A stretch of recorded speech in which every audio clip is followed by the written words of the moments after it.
E quando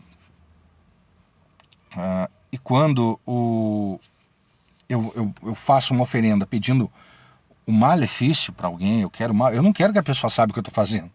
Porque se eu fizer, né, aquela oferenda, a pessoa já vai ter uma noção, opa, o tipo de elemento que ele está colocando na oferenda, a disposição que é feita ali, já sabe mais ou menos que área que teoricamente vai ser atingido. Isso é uma coisa que se estuda mais lá para frente, eu não vou entrar em detalhes aqui.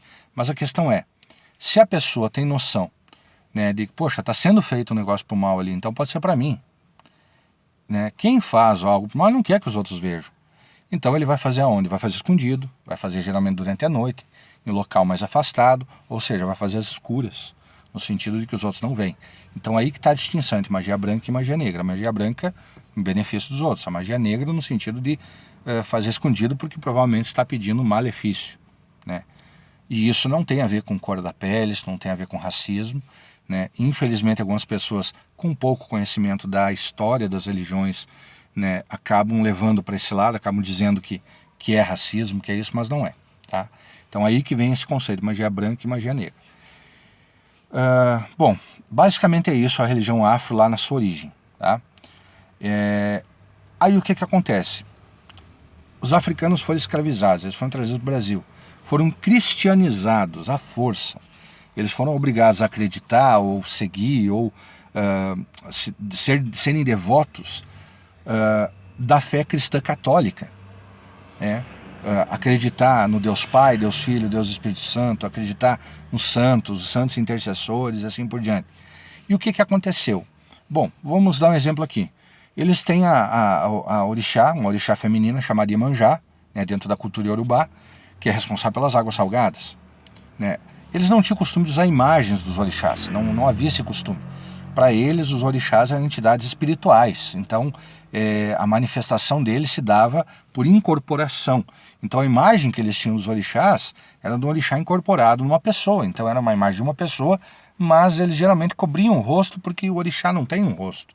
O rosto que eles estavam vendo é da pessoa que está sendo usada, né? O recipiente que está sendo, digamos assim, sendo usado naquele momento, né? Existe até uma expressão, alguns não gostam dessa expressão, mas dentro da Umbanda acontece, né? Eles dizem assim, o cavalo, né, que é usado pelo orixá, é como se o orixá montasse, né, em cima e guiasse a pessoa ali. Mas a verdade é que eles não tinham imagens. Mas aí o que acontece? São jogados no navio, porão no navio, chamado navio negreiro, e esses navios eles tinham, principalmente os portugueses, um país muito católico, eles tinham geralmente uma imagem de Nossa Senhora dos Navegantes.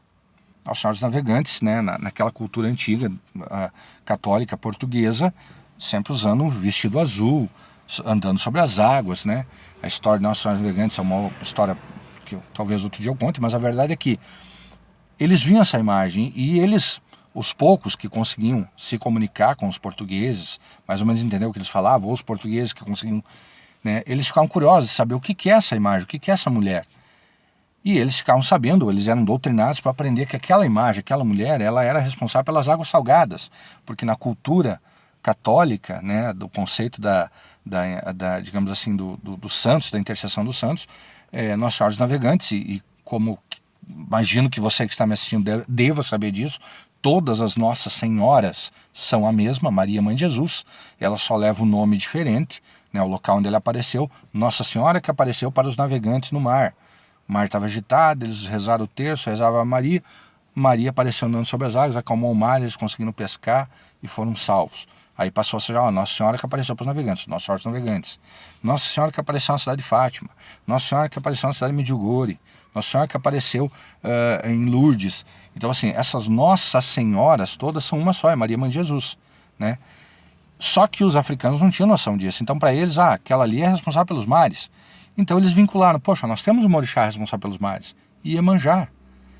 E para que eles não fossem agredidos ao cultuar Iemanjá, o que eles faziam? Olha, nós vamos ser obrigados a nos tornar católicos, cultuar a imagem dessa Nossa Senhora dos Navegantes, mas em nosso coração e em nossa mente nós vamos ter a imagem de Iemanjá. Né? Por isso que muitas vezes a Iemanjá, que é representada nos quadros, às vezes dentro das próprias religiões afro, eles têm uma mulher vestida de um vestido azul, né? E ela é branca, né? Como que um orixá africano vai ser branco? Não faz sentido, né? Mas houve esse sincretismo, se misturou. Então, o africano ele precisava fazer isso, ele precisava misturar a crença dele.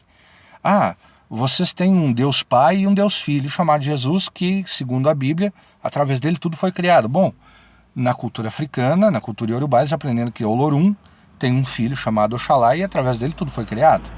Então eles vincularam Olorum ao Deus Pai, Oxalá ao Deus Filho Jesus, né?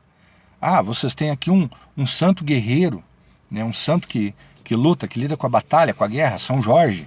Eles têm um orixá guerreiro também que era Ogum. Então eles vincularam a ideia, não, é a mesma coisa, né? E isso foi gerando um sincretismo. O orixá da justiça, Xangô, São Pedro. São Pedro é da justiça. Tem o orixá das águas doces, né? Oxum, né? Que foi vinculada, se eu não me engano, agora não me lembro se é Nossa Senhora das Dores, Nossa Senhora das Graças, eu não me lembro. Mas eles vincularam um santo, todo santo, né? Iansã é vinculada a Santa Bárbara, né? Porque Iansã é o orixá responsável pelos ventos e tempestades, né? E as chuvas, no caso o período de chuva, sempre dizendo, as enchentes de Santa Bárbara. Santa Bárbara era a santa do tempo, digamos assim. Então sempre houve esse sincretismo, eles vincularam, mas por uma necessidade, porque eles não podiam cultuar os orixás, né? Eles, no coração deles era o orixá, mas da boca para fora, suas mãos postas, as suas orações, as suas rezas, eram para a imagem do santo. Mas em seu coração, na sua mente, era o orixá, para que eles não perdessem a identidade de fé que eles tinham lá da África. E isso foi sendo passado, geração após geração. Os filhos que nasceram já como escravos aprenderam isso, e foram várias gerações assim. E com o passar dos anos, cada jovem, cada criança que nascia dentro das senzalas, já crescia aprendendo essa religião sincrética, o catolicismo com aquela religião afro, entende? E faziam aquele culto escondido, faziam suas oferendas de forma escondida, eles não faziam isso de forma aberta. Pouquíssimos eram os donos de fazenda, pouquíssimos eram os feitores que permitiam que eles fizessem o seu culto como realmente era na África. Pouquíssimos lugares. Mesmo depois do fim da escravatura, houve essa continuidade desse sincretismo, né? E além disso, né, os africanos, eles também, além desse catolicismo misturado com a crença afro, eles tiveram contato com o xamanismo indígena. Houve também a absorção de alguns conceitos do xamanismo indígena, que é, querendo ou não, muito parecido com o ancestralismo africano. E depois, mais tarde, com o espiritismo kardecista também no Brasil, houve uma mistura um pouco aí do espiritismo, o conceito de reencarnação, do médium que incorpora, e assim surge essa mescla, digamos assim, esse mosaico de crenças misturadas que nós chamamos de religião afro-brasileira, né? A mistura da crença africana com o catolicismo romano, com o xamanismo indígena e algumas coisas do espiritismo. Assim que nascem as religiões afro, né? Assim que elas se constituem, que elas se organizam, né? Lembrando que, apesar de ter esse sincretismo, para a Igreja Católica o santo não é um Deus, o santo é um mediador, ele é um intercessor entre Deus e os homens, né? Então, dentro das religiões afro, o orixá, ele é uma divindade. Então existe essa diferença.